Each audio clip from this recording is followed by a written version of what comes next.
नमस्कार, मी मंदार फणसे. बेधडकमध्ये तुमचं स्वागत. बेधडकमध्ये अर्थातच आज आपण चर्चा करणार आहोत कर्जमाफीच्या मुद्द्यावरून जी संघर्ष यात्रा विरोधकांनी सुरू केलेली आहे. विरोधी पक्षाच्या समस्त नेत्यांनी आज चंद्रपूर ते पनवेल अशी संघर्ष यात्रा काढलेली आहे. त्या संघर्ष यात्रेच्या निमित्तानं आपण चर्चा करणार आहोत. पण पाहूयात, शेतकरी आणि कर्जमाफीबाबत सरकारवर दबाव वाढवण्यासाठी सर्व विरोधी पक्षांनी एकत्र येऊन संघर्ष यात्रेला ही जी सुरुवात केली आहे.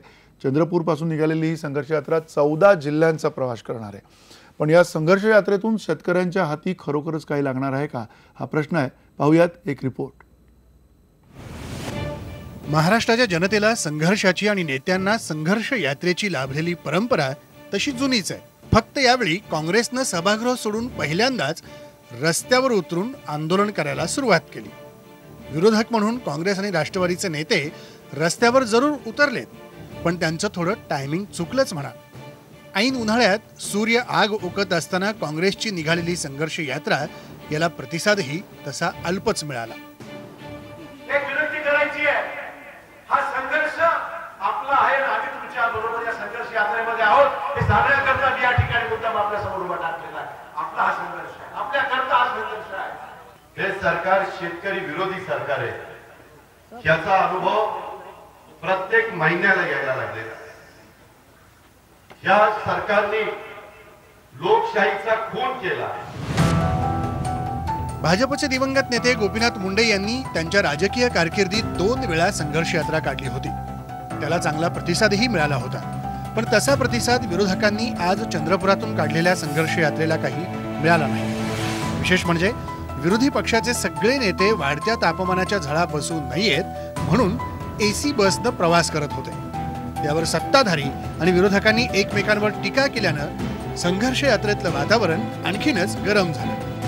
महात्मा गांधींची परंपरा आणि वारसा सांगणारे काँग्रेस राष्ट्रवादी महात्माजींच्या दांडी यात्रेपासून त्यांचा आता प्रवास कुठवर झाला तर मर्सिडीज बेन्झच्या टकाटक एसी 2x2 बसमधना हे सगळे नेते शेतकऱ्याचा कळवळा येऊन चंद्रपूरला आत्महत्याग्रस्त शेतकऱ्याच्या घरी भेटायला चालले.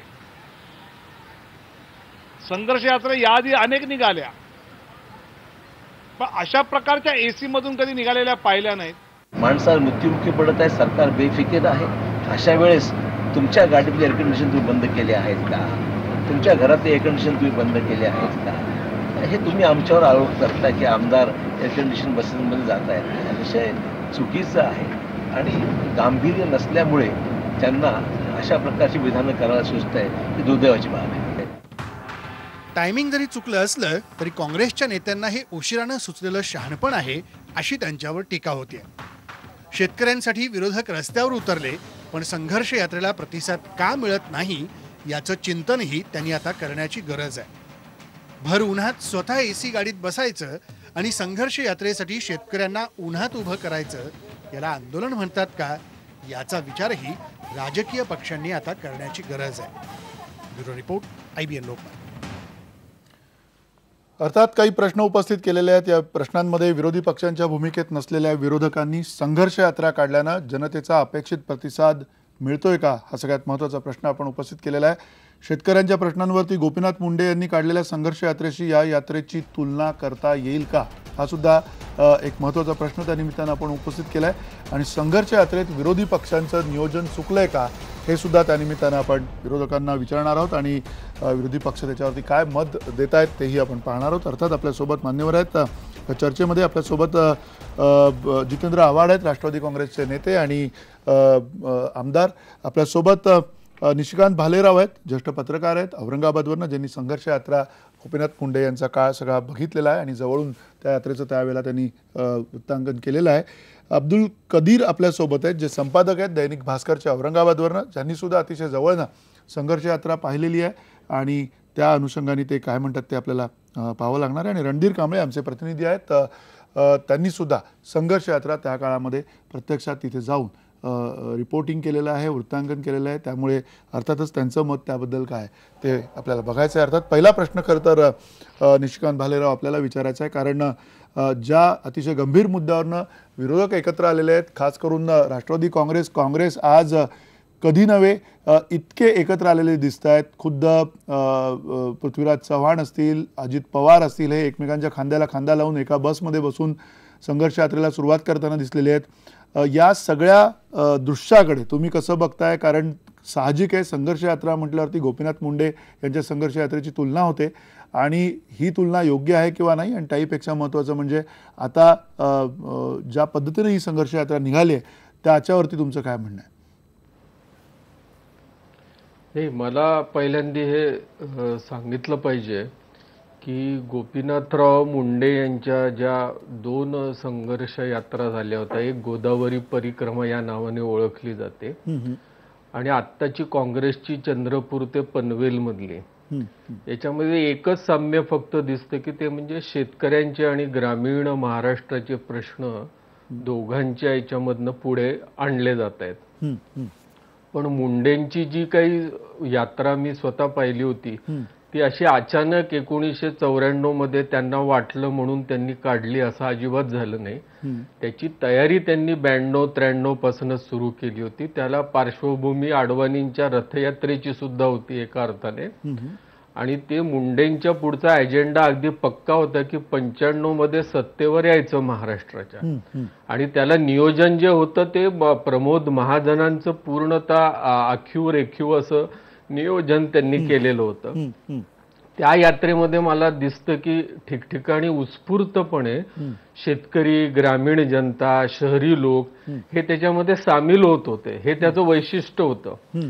आणि मुंडेंच्या मध्ये आक्रमकता होती आणि मुख्य म्हणजे त्यांना जनतेचे प्रश्न माहीत होते, कारण त्यांचा कनेक्ट होता ग्रामीण महाराष्ट्राच्या बरोबर. त्यांचे मुद्दे रथयात्रेचे किंवा भाजपचा बाकीचा अजेंडा मला अजिबात मान्य नसलं तरी हे सांगितलं पाहिजे की मुंडेंचा जो कनेक्ट त्यावेळेस होता, जो पुढे 2000 मध्ये सुद्धा त्यांनी एका दुसऱ्या यात्रेमध्ये दाखवून दिला होता, असा कनेक्ट आत्ताच्या चंद्रपूर ते पनवेल मधल्या काँग्रेस राष्ट्रवादीच्या यात्रेमध्ये अजिबात दिसत नाही. आणि एक मुख्य म्हणजे यांचं कोणतं नियोजनच नाही.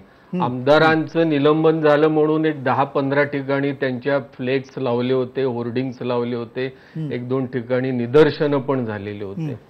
पण एक महत्वाचा प्रश्न शेतकऱ्यांचा आपण घेऊन जात असताना त्याच्यासाठीची जी तयारी पाहिजे, आणि 2-2.5 वर्ष याच्यामध्ये आपण पुढे मेहनत केली तर पुढे काहीतरी 1-2-2.5 वर्षांनी आपल्या काही जागा निवडून येऊ शकतात.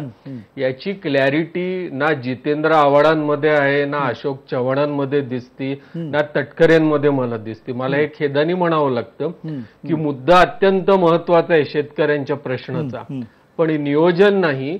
आणि नियोजन नाही आणि टायमिंग सुद्धा असं निवडलं गेलंय की एवढ्या मोठ्या उन्हामध्ये कसं काय येणार सगळे शेतकरी, आणि ज्या पद्धतीने मग एसी गाडीमधनं तुम्ही आला तर माध्यम आणि सगळेजण त्याची निव्वळ चेष्टाच करणार आहे, आणि तशी झालीच पहिल्या दिवशी. आणि पुढे तर मला असं वाटतं की मराठवाड्यामध्ये जेव्हा ही यात्रा येईल, एकतर निवडक ठिकाणीच ते येणार आहेत, तर त्याला अजिबात प्रतिसाद मिळेल असं मला तरी आता या क्षणी वाटत नाही. ठीक आहे, एक मुद्दा निशिकांत भालेराव, तुम्ही तुमच्या ज्या पहिल्या विवेचनामध्ये जे मुद्दे मांडलेले आहेत, जितेंद्र आव्हाड आपल्या सोबत आहेत, त्यांच्याकडे पण जाऊ. तत्पूर्वी अब्दुल कदीर, तुमचं या सगळ्या यात्रेबद्दलचं काय म्हणणं आहे? आणि खास करून आता विरोधक एकवटलेत, ही तरी जमेची बाजू तुम्ही त्याच्यामध्ये दिसते तुम्हाला? हा, मंदारजी, जसं निशिकांतने सांगितलं की 94 साली मुंडेंच्या समोर जो एक नियोजन होतं की सत्तेमध्ये यायचं, आणि मुंडे हे स्वतः एक सर्व समाजामध्ये सर्वसमावेशक असा एक नेता होता, आणि त्यांची नाळ ही जनतेशी जोडलेली होती. त्यांना शेतकऱ्यांचे प्रश्न बऱ्यापैकी माहीत होते, आणि वारंवार अशाच 2 त्यांनी संघर्ष यात्रा काढल्या. एक मराठवाड्यामध्ये गोदा परिक्रमा म्हणून त्यांनी एक काढलेली, आणि ही संघर्ष यात्रा मुंडे स्वतः खुल्या जीपमध्ये त्यावेळी फिरत होते. आताचे नेते जरी एकत्र आले असतील, मात्र हे एसी मध्ये फिरतायत, आणि त्यांनी वेळ ही त्यांची चुकलेली आहे. वेळ चुकल्यामुळे मागचे जे आता एक निवडणुका झाल्या नगरपालिकेच्या आणि जिल्हा परिषदेच्या, त्यांच्या समोर सत्ताधारी पक्षांनी जे कोलितं त्यांच्या हातामध्ये दिले होते तेही त्याला व्यवस्थितरित्या आपल्या जनतेसमोर मतदारासमोर त्यांना मांडता आले नाही. आपण इथं फसगत झाली, आता आपल्या हातून सगळी सत्ता चालली. त्यामुळे हे आता एकत्र आलेले एवढीच ही जमेची बाजू आहे. या उन्हामध्ये हे स्वतः नेते जर एसीच्या गाडीमध्ये फिरतील तर ह्यांच्या समोर कोण येणार आहेत? आणि दुसरं, या नेत्यामध्ये आज एक वाक्य तर नाही. जेवढे नेते आहेत त्यांची सर्व तोंडे चारी दिशेला आहेत. नेते एक दुसऱ्यावर आरोप प्रत्यारोप करत आहेत. राणे सुद्धा मध्ये काय बोलले, आता ते त्यांनी सांगितलं, चर्चा अशी ऐकायला मिळाली होती की ते पक्ष सोडणार नाही. आपण अब्दुलजी आपण त्या मुद्द्यावरती येऊया. अब्दुलजी आपण त्या मुद्द्यावरती येऊया, कारण मुद्दा असा आहे की राणे आता तिकडे नाहीच आहेत, या संघर्ष यात्रेमध्ये राणे नाहीच आहेत. त्यामुळे आपण त्यांचा विषय आता थोडा तुर्तास बाजूला ठेवूया. अनुषंगिक आला तर नक्की बघता येईल. रणधीर कांबळे, थोडक्यात त्यावेळची जी वार्तांकन केलेली संघर्ष यात्रा होती आणि आत्ताची, ह्याच्यामधला मुळात काय फरक दिसतोय? आणि खास करून विरोधक एकवटलेत, विरोधकांच्या मागे जो आत्ता प्रतिसाद दिसतो, इतक्या तळपत्या उन्हामध्ये ज्या पद्धतीनं आत्ता तिथे आलेली माणसं आहेत, म्हणजे ते काही रिकामे गेलेले नाही आहेत, तर ते सगळं पाहता नेमकं काय वाटतंय? खरं तर मंदार, गोपीनाथ मुंडेंची जी संघर्ष यात्रा होती त्या काळात आम्ही जे रिपोर्टिंग करताना असं जाणवत होतं की प्रत्येक त्या संघर्ष यात्रेत सहभागी झालेला जो माणूस आहे त्यांच्याशी गोपीनाथ मुंडे यांचा कनेक्ट होता. आणि प्रामुख्याने जे इश्यूज घेऊन गावातल्या माणसांचे इश्यूज मुंबईपर्यंत कसे न्यायचे आहेत याचं भान गोपीनाथ मुंडे यांना असायचं. त्यामुळे ते जेव्हा जेव्हा ज्या ज्या गावात संघर्ष यात्रा जायची त्यावेळेला ते थेट माणसांमध्ये असायचे. ते जरी जीप सारखं वाहन जरी वापरत असेल तर त्या गाडीमध्ये अनेक स्थानिक कार्यकर्ते वेगवेगळ्या ठिकाणी त्यांच्या बरोबर असायचे, वेगवेगळ्या प्रश्नांची चर्चा करायची आणि ती चर्चा त्यांच्या भाषणातून रिफ्लेक्ट व्हायची. त्यामुळं गोपीनाथ मुंडे यांचं भाषण ऐकत असताना तिथल्या सामान्य माणसाला, गावातल्या माणसाला वाटायचं की हा नेता जो आहे तो आपली भाषा बोलतोय, आपले प्रश्न सोडवू शकेल. हा जो विश्वास नेत्याबद्दलचा निर्माण व्हायचा तो त्या वातावरणात आम्ही पाहिलेला आहे. आणि आज ज्या पद्धतीनं लोक मोठ्या प्रमाणात उन्हामुळे जरी दिसली नसली तरी आज काही प्रमाणात शेतकरी आपला प्रश्न सुटेल या निमित्तानं आजच्या या काँग्रेस NCPनं जे विरोधकांनी संघर्ष यात्रा काढली त्याला लोक जमलेले आहेत. आपण पूर्णपणे हे फेल गेले असं सध्याचं वातावरण दिसत नाही. ज्या पद्धतीनं लोकांनी त्या हॉलमध्ये गर्दी केली, लोकांनी आपले प्रश्न मांडण्यासाठी मुंबईवरून राज्य पातळीवरचे नेते आले, त्याला प्रतिसाद दिलाय. तो काही प्रमाणात कमी असेल अधिक असेल त्याची चर्चा होऊ शकते. मात्र लोकांना ही अपेक्षा आहे की आपले प्रश्न मुंबईपर्यंत थडकतील आणि त्यातून काहीतरी सोल्युशन निघेल, या अपेक्षेनं लोक याकडे पाहत आहेत. नक्की. अर्थात जितेंद्र आव्हाड, तुम्ही स्वतः तिकडे आज होतात. खास करून जमेची बाजू म्हणजे पृथ्वीराज चव्हाण असतील, अजितदादा असतील, अगदी खांद्याला खांद्या लावून तिकडे बसलेले बघितले. त्या व्यतिरिक्त आपण जर का पाहिलं तिकडे तर जोगेंद्र कवाडे तिथे होते. विरोधक म्हणून एक हळूहळू ही सगळी प्रक्रिया एकत्र येण्याची सुरू झाली आहे असं याच्यामधनं म्हणता येईल. किंवा जसे आता काही मान्यवर आपल्या सोबत आहेत ते म्हटलेत की खरा कनेक्ट त्याच्यातला जो आहे, थेट नाळ जी आहे जनतेशी, ती त्याच्यात जाणवत नाहीये. तुमचं स्वतःचं काय म्हणणं आहे?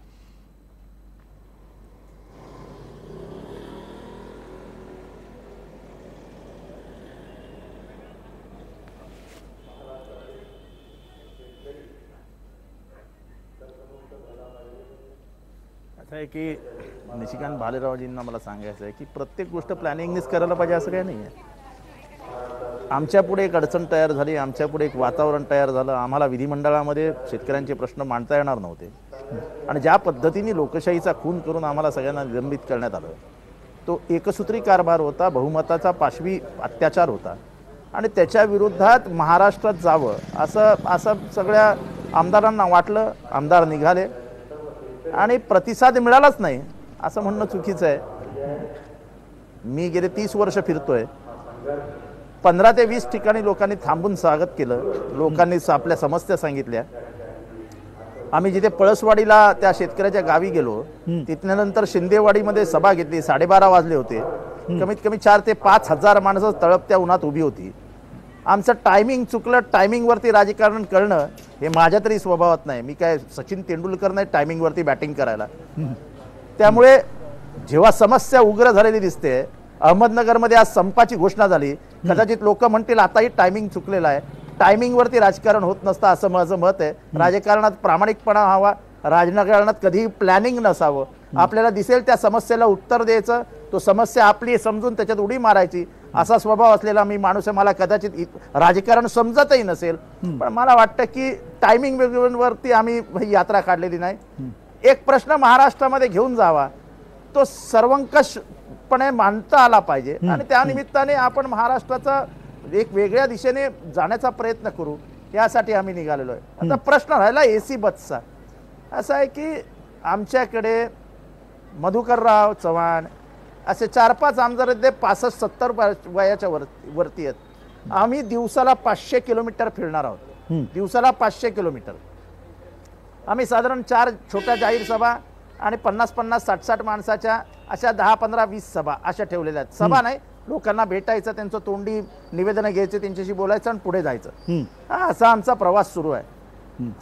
6 दिवस आम्ही फिरणार आहोत, म्हणजे साधारण 3000 किलोमीटर आम्ही पार करणार आहोत. आता मला सांगा, 45 डिग्री टेम्परेचरमध्ये डिहायड्रेशन नावाची गोष्ट असते की नाही? आणि आत्तापर्यंत झालेल्या यात्रा, अगदी अटल बिहारी वाजपेयींची यात्रा असो, ते काय तळपत्या उन्हात टपावर बसून प्रवास करत होते की काय? मी स्वतः यात्रा बघितली आहे, त्यांची डिझाईन केलेली गाडी मी बघितलेली आहे, त्याच्यामध्ये असलेलं टॉयलेट, त्याच्यामध्ये असलेलं बाथरूम, त्याच्यामध्ये असलेली झोपायची सोय मी स्वतः बघितलेली आहे. टीका करणाऱ्यांना काहीच मिळालं नाही, तर त्यांनी ही ही ही ही म्हणजे ही खालची पातळी गाठली की म्हणा एसी बसमधनं फिरतायत. आता मला सांगा, माझ्या मागे कमीत कमी 15 पत्रकारांच्या गाड्या आहेत. एक तरी पत्रकार 100 किलोमीटर एसीची काच खाली करून चालून दाखवेल? डिहायड्रेशननी मरेल होतो तो पत्रकार आहे बिचारा, त्यालाही आमच्या मागे उतरावं लागतं, पळत यावं लागतं, कॅमेरा लावावा लागतो. आम्ही 10 ठिकाणी येतो, तो 10 ठिकाणी उतरतो. आता टीका करणाऱ्यांना काहीच नाही मिळालं. मला हसू येतो ते विनोद तावडेंचं. अहो विनोद तावडे, जरा या ना पळसगावला, एसी गाडीत नाही या. ती आई काय म्हणाली माहितीये? एक माणूस भेटायला ना आला हो साहेब, एक माणूस. आमचा आमदार तिथल्या गेला, त्यांनी 10,000 रुपये दिले. त्या पोराने किती रुपयांसाठी जीव दिला माहितीये? 2 लाख रुपयांसाठी. 82 वर्षाची म्हातारी बांगड्या फोडून बसली होती, ती आधीच विधवा. तिच्या समोर तिचा हातचा पोरगा 42 वर्षाचा फासावर लटकला. लहान चिल्ली पिल्ली पोरं, घर 10 बाय 10 पत्र्याची खोली. तुम्ही हेलिकॉप्टरने या, विमानाने या, पण त्याला येऊन भेटून तर जा. नक्की. आया बहिणींच्या कुंकू पुसले जात आहेत, आया बहिणी आत बांगड्या फुटतायत, प्रत्येक शेताच्या झाडावरती प्रेत लटकताना दिसतंय. हे महाराष्ट्राला शोभणारं नाही आहे. नक्की. जितेंद्र आव्हाड, तुमचा जो रोख आहे, तो रोख जो आहे तुमचा, खास करून जो आक्षेप घेण्यात आलेला आहे, या सगळ्या मुद्द्यांवरती जो आक्षेप घेण्यात आलेला आहे त्याच्यावरती घेऊया आपण. अधिक चर्चा खुली करूया, त्यावेळेला अधिक तुम्ही विस्ताराने बोलू शकाल. राम कदम, मुळात आक्षेप कशावरती तुमचा? जसं जितेंद्र आव्हाड आता म्हणाले की, विनोद तावडे म्हणाले की मर्सिडीज बेंझ या बसमधनं ते गेले, एसी बसमधनं गेले, अलिशान बसमधनं गेले, हा आक्षेप आहे की आणखीन काही वेगळा तुमच्यावरती, त्याच्यावरती तुम्हाला आक्षेप घ्यायचा? मंदारजी, मला या ठिकाणी 2 मुद्दे मांडायचे आहेत. पहिला मुद्दा असा की ही मुळात काही संघर्ष यात्रा नाही, ही राष्ट्रवादी काँग्रेसच्या नेत्यांची पिकनिक आहे, 5 स्टार यात्रा आहे. ह्यांची यात्रा सुरू झाली 5 स्टार हॉटेलमध्ये. काय आमदार थांबले, तिथेच भेटले, यांना फिरायलाही मर्सिडीज बेंझ लागते, डोळ्यावर गॉगल लागतो. आपण कुणाच्या घरी चाललोय? ज्या घरात आत्महत्या झाली आहे त्या शेतकऱ्याच्या घरात चाललोय. आपण त्याच्या जखमेवर मीठ चोळायला चाललोय का कशासाठी चाललोय? आणि ठीक आहे, गेले, हरकत नाही. याच्या पलीकडचा महत्वाचा मुद्दा असा आहे की आव्हाडसाहेब ज्येष्ठ नेते आहेत, मी आक्षेप घेणार नाही त्यांच्या म्हणण्यावर, पण मला त्यांनी खरोखर सांगावं की डॉक्टर बाबासाहेब आंबेडकरांनी दिलेलं हे संविधान आणि ही पवित्र लोकशाहीचं हे विधानसभागृह हे शेतकऱ्यांच्या समस्या मांडण्यासाठी आहे ना. तर मांडा समस्या. तुम्हाला अडवलं कोणी? तुम्ही अर्थसंकल्पाची कॉपी तुम्ही बाहेर जाळता, आतमध्ये येऊन तुम्ही गोंधळ घालता, आणि आता निलंबन झालंय म्हणून त्या निलंबनाचं खरं तुमचं मूळ मुद्दा आहे, शेतकऱ्यांचा मूळ मुद्दा नाहीये तुमचा. निलंबन हा विषय घेऊन तुम्ही सरकारवर दबाव निर्माण करतात. कोट्यावधी रुपये खर्च करून आपण अधिवेशन जे घेतो ते एवढ्याचसाठी घेतो ना, कष्टकऱ्यांचे, मजुरांचे, महिलांचे प्रश्न त्या ठिकाणी मांडतो. राम कदम, एक मिनिट सूचना करा. जितेंद्र आव्हाड, तुम्ही निलंबनाच्या मुद्द्यावरून गेलेत असं त्यांचं म्हणणं आहे. तुम्ही शेतकऱ्यांच्या कर्जमाफीच्या मुद्द्यावरून गेलायत, निलंबनाच्या मुद्द्यावरून गेलायत, कशावरून गेलायत?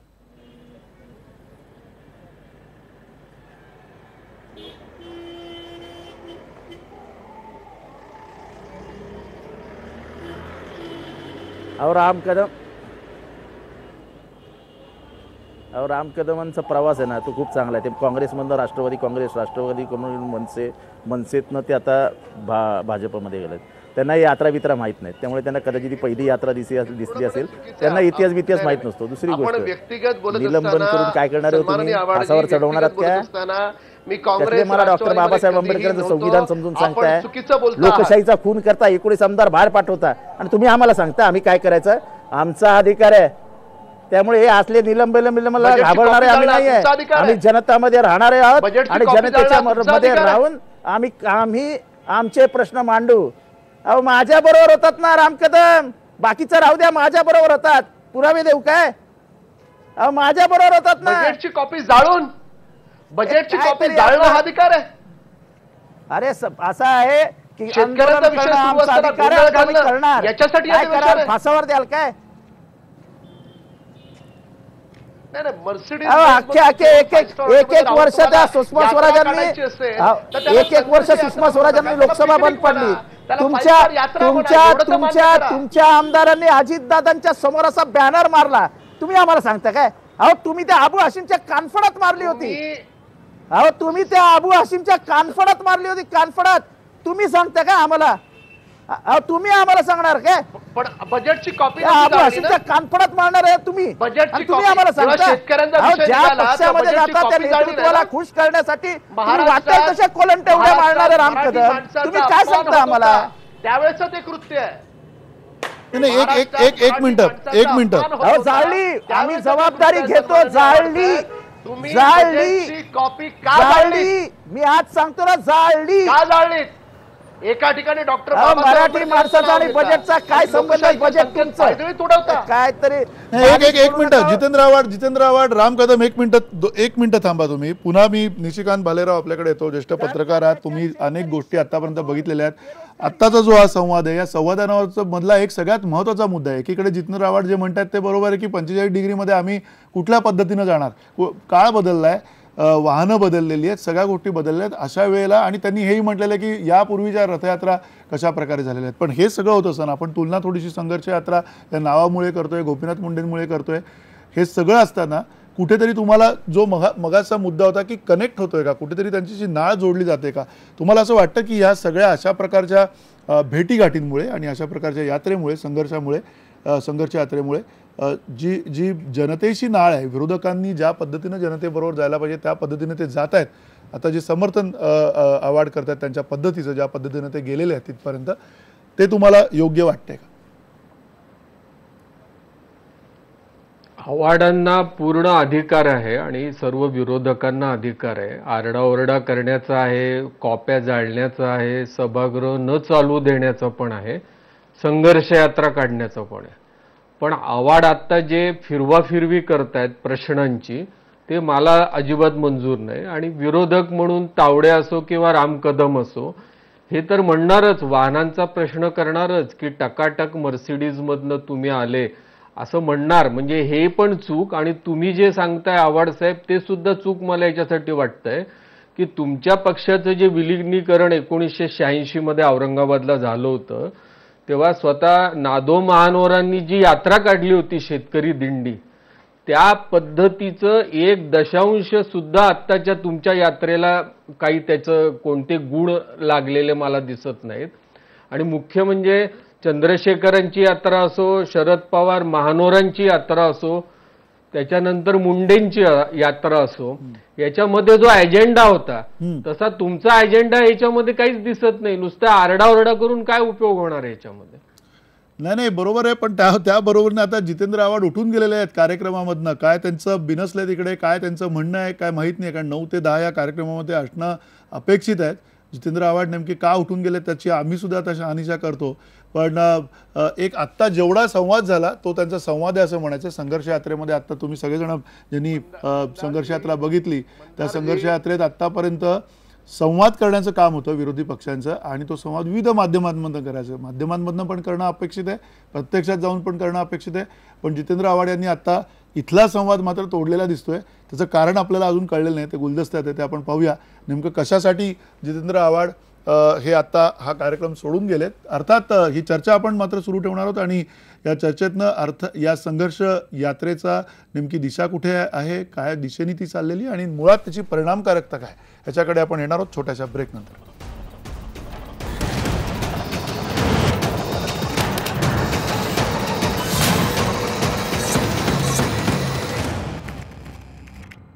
पुन्हा एकदा स्वागत. बेधडकमध्ये आपण चर्चा करतोय संघर्ष यात्रा आत्ताची विरोधकांनी काढलेली, विरोधी पक्षांनी काढलेली आणि संघर्ष यात्रा गोपीनाथ मुंडे यांची, याची तुलना सुद्धा करतोय आणि त्या तुलनेच्या बरोबरीनं नेमकं विरोधी पक्ष ज्या मुद्द्यासाठी संघर्ष यात्रा काढतायत त्या मुद्द्याच्या अनुषंगाने तो मुद्दा पोहोचतोय का जनतेपर्यंत आणि त्याची परिणामकारकता काय हे सुद्धा आपण समजून घेतोय. तत्पूर्वी आपल्या प्रेक्षक काय म्हणतात या चर्चेमध्ये ते आपण पाहूयात. अक्षय काळे आत्ता म्हणतायत विरोधकांनी अगोदर आपसातला संघर्ष दूर करावा, नंतर शेतकऱ्यांसाठी संघर्ष यात्रा काढावी. सचिन आहेरकर म्हणतायत निव्वळ सरकारला विरोध म्हणून यात्रा काढली पण तो प्रयत्न सुद्धा फसलाय. गणपतराव टिळे म्हणतात या यात्रेमुळे विरोधकांची शोभा झाली आहे, खरं तर हिवाळ्यात ही यात्रा काढायला हवी होती. आणि अनुप पाटील काकडे म्हणतात सत्तेत असताना स्वामीनाथन आयोग लागू केला असता तर ही वेळ आली नसती.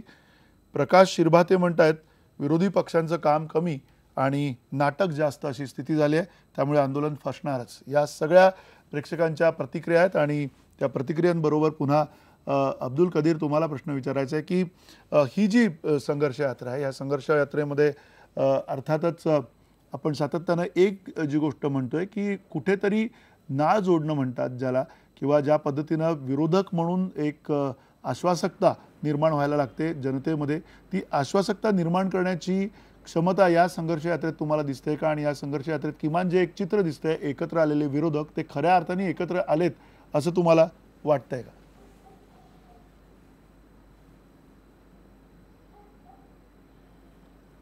हा, जोपर्यंत जो प्रश्न तुम्ही विचारला की लोकांपर्यंत यांची नाळ जुळलेली आहे का, मला वाटतं नाही.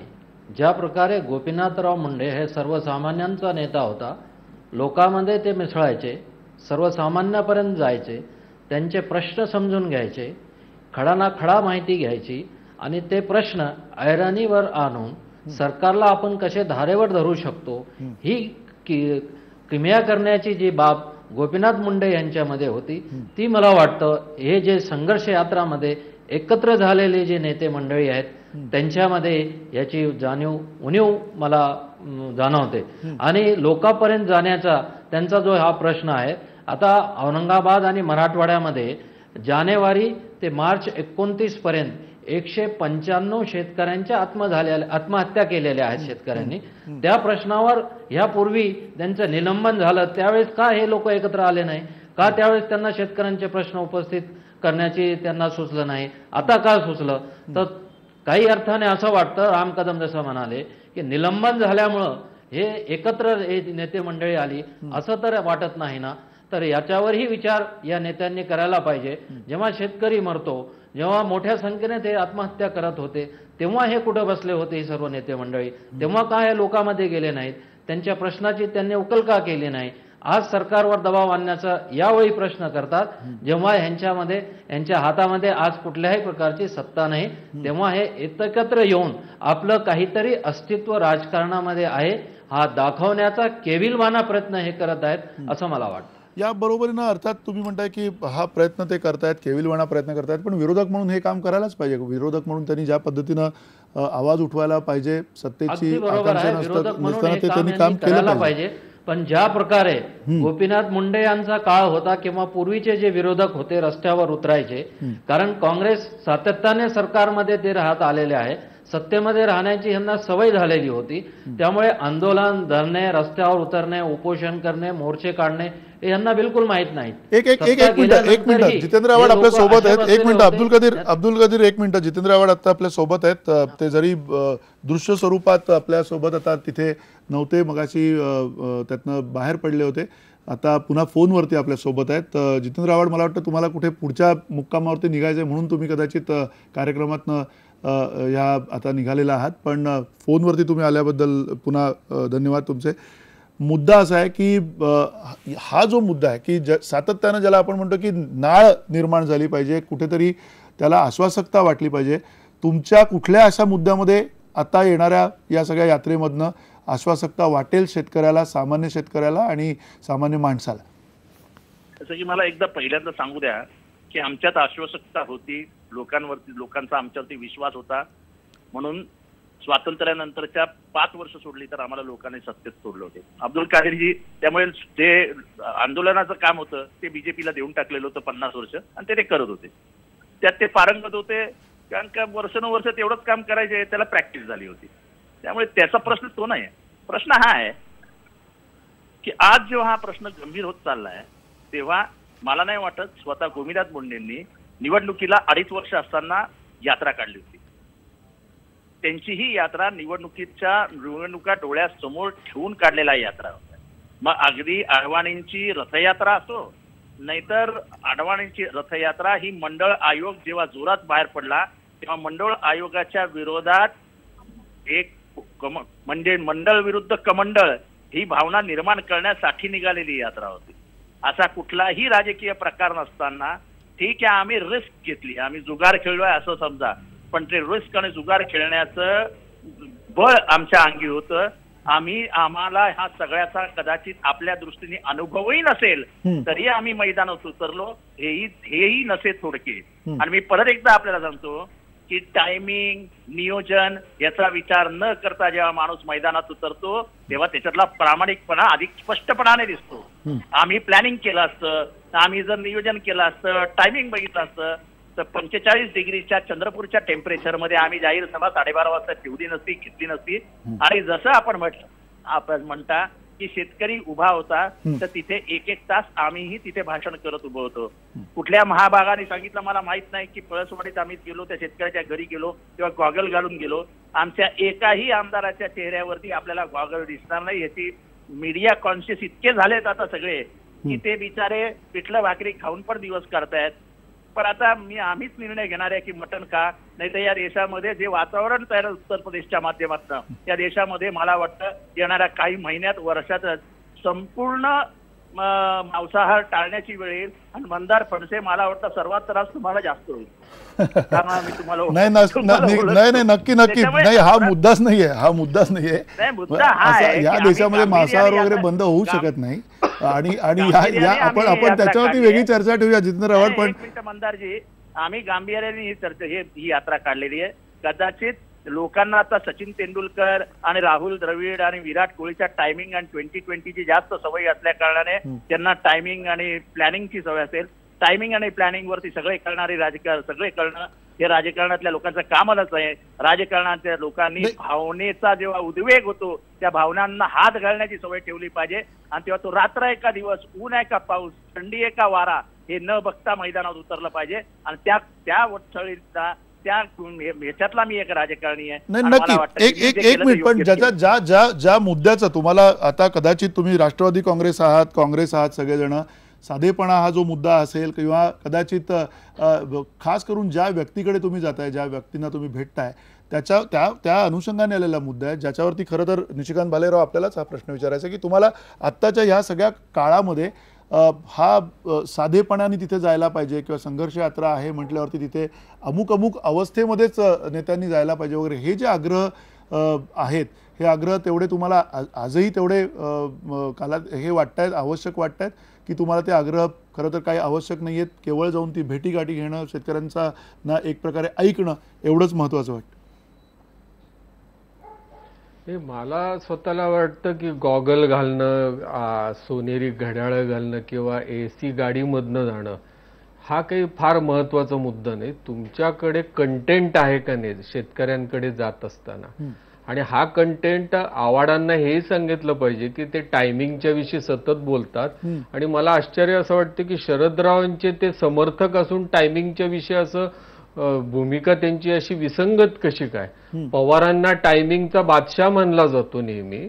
आता हे जर का टायमिंग त्यांचं चुकलं असं त्यांना वाटत असेल तर त्यांनी एक लक्षात घेतलं पाहिजे की तुरीचे जे भाव आहेत, आपल्याकडचा शेतकरी असं म्हणतोय सातत्याने की आम्हाला 400 रुपये कर्नाटक प्रमाणे वाढवून मिळाले पाहिजेत. याच्याविषयीची काही भूमिका त्यांनी संघर्ष यात्रेमध्ये आता निघालेल्या काँग्रेसची मांडणी करतायत का? ग्रामीण भागातल्या बँकिंगचे जे नेटवर्क वाढवण्याचा जो मुद्दा ऐरणीवर आलेला आहे आणि ज्याला केंद्र सरकारच्या संसदीय समितीने पण खो घातला एका पद्धतीने. याच्याविषयी काही यांचा अभ्यास करून ते मांडणी करणार आहेत का? आणि कर्जमाफीच्या बरोबर हमी भावाचं काय, हे जे प्रश्न आहेत हे जेव्हा ते शेतकऱ्यांशी बोलतील तेव्हा त्यांच्या असं लक्षात येईल की शेतकरी त्यांना प्रति प्रश्न विचारणार की गेले 40 वर्ष मग तुम्ही काय केलं होतं.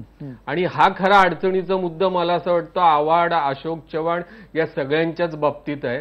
त्यामुळे बाह्य लक्षणांच्या विषयी मी अजिबात महत्व देत नाही. एसी गाडीमधनं स्वतः आडवाणींच्या बरोबर मी रथयात्रेमध्ये एसी गाडीतच होतो, त्यामुळे मला तो मुद्दा दुय्यम वाटतो. तुमच्याकडे मुद्दा आहे का नाही मांडण्याचा, जो गोपीनाथरावांच्याकडे होता, जो महानोर आणि शरद पवारांच्याकडे होता, तो या सगळ्या मंडळींकडे असावा. आणि असला तर त्याचा आनंदच होणार आहे की विरोधी पक्ष पण एक नव्या दमाने आता महाराष्ट्राच्या पुढे येतोय. नक्की. राम कदम, या सगळ्या मुद्द्यामध्ये मुळात ज्या पद्धतीनं निलंबन झालं त्याच्यानंतर ही सगळी मालिका आता सुरू झालेली आहे संघर्ष यात्रेची, तुम्हाला असं वाटतं की संघर्ष यात्रा पुढच्या काळात अधिकाधिक त्याला प्रतिसाद मिळायला लागेल? आणि कदाचित उन्हामुळे आतापर्यंत प्रतिसाद मिळाला नाही, पण आज प्रश्न तितकेच ऐरणीवरती आलेले आहे. जो तुरीचा मुद्दा आता उपस्थित केला त्याच्यावरती सुद्धा तितकीच गंभीर परिस्थिती आहे. अजूनही शेतकऱ्यांना बारदाना मिळालेले नाही आहेत, अजूनही त्यांच्या तुरीचे ढीग पडलेले आहेत. हे सगळं जे आहे ही परिस्थिती तुम्ही बदलू शकणार आहात? काँग्रेस आणि राष्ट्रवादीला यात्रा काढताना सुद्धा संघर्ष यात्रा हा जो शब्द प्रयोग आहे हा देखील भाजपकडून उसना घ्यावा लागलाय. तर त्याच्यामुळे हे त्यांनी घेतलेलं हे उसणं अवसान आहे. आता मगाशी राष्ट्रवादीचे नेते ज्या पद्धतीने बोलत होते त्या बोलण्यामध्ये स्पष्टपणे त्यांनी स्वीकारले की त्यांचा फाटक्यात पाय पडलाय, ते करायला गेले वेगळं, आणि लोकांसमोर जे चित्र जे उपस्थित झालंय त्या चित्रावरून हा पूर्णपणे नौटंकीचा प्रकार आहे हे सिद्ध होते. बघा नौटंकी कशी ते पहा. आता ठीक आहे, जसं मगाशी हे सिनियर पत्रकार म्हणाले, मी त्यांचा आदर करतो की ठीक आहे बाह्य लक्षण आपण नको गृहीत धरूया, मान्य. ज्या आत्महत्याग्रस्त शेतकऱ्याच्या घरी गेले आणि तिथे ह्यांनी सांगितलं की 2 लाख रुपये कर्ज आम्ही येणाऱ्या 8 दिवसात फेडू. 50 आमदार गेल्याच्यानंतर 2 लाख रुपयाचे कर्ज फेडायला 8 दिवस लागतात, त्याची पण नौटंकी. म्हणजे वेदना जी होते ना ती वेदना या गोष्टीची होते की कोट्यावधी रुपये खर्च आपण अधिवेशनासाठी का करतो. तर ज्या आमदारांनी येऊन त्या ठिकाणी प्रश्न मांडावे, सूचना कराव्यात, शेतकऱ्यांच्या भलाच्या हिताच्या सूचना कराव्यात, याच्यासाठी अधिवेशन असते ना.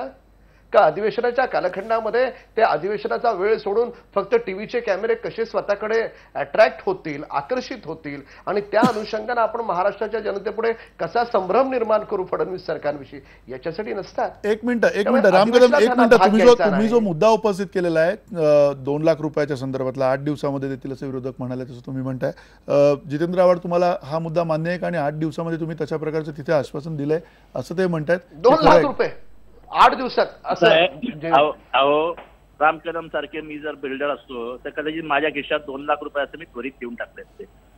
हा निधी पक्षाने द्यायचा ठरवलाय, तो पक्षाच्या अकाउंट मधनं जाणार आहे आणि पक्षाच्या अकाउंट मधनं 5 जे विरोधी पक्ष नेते आहेत, विरोधी पक्षाचे जे सहभागी झालेले आहेत त्यांच्या प्रत्येकाच्या वाट्याला किती येणार आहे हे सगळं कॅल्क्युलेशन करून ते देण्यात येणार आहे. आणि त्याच्यामुळे एवढं काही घाईनी, एवढी घाई होती तर सुधीर मुनगंटीवार पालकमंत्री होते, स्वतः एक आमदार पाठवायला होता, सरकारी अधिकारी पाठवायला होता. माझं कसं आहे की मला यात्रा, रथ हे सगळं आता राम कदम यांना नवं आहे. ते नवीन नवीन बीजेपीत आले आहेत आणि ते बाडग्याची पण जोरात असतं, त्यामुळे ते भांडत असतात. ते जेव्हा मनसेत होते तेव्हा राज ठाकरेंसुद्धा आता ते जिथे जातात ते प्रचंड लॉयल्टी दाखवत असतात. त्यांच्या या भूमिकेचा मला प्रचंड अभिमान.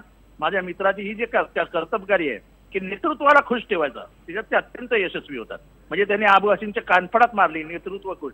तेव्हा त्यांनी संविधानावरती अत्याचार केला ते त्यांना दिसलं नाही. आता ते आम्हाला संविधानाचा दाखला देतील, त्यामुळे मला त्यांच्याकडे लक्ष द्यायचं नाही. प्रश्न एवढाच आहे की आम्ही आत्मीयतेने गेलो, प्रामाणिकपणाने आमची भावना आम्ही जाहीरपणाने बोलून दाखवली.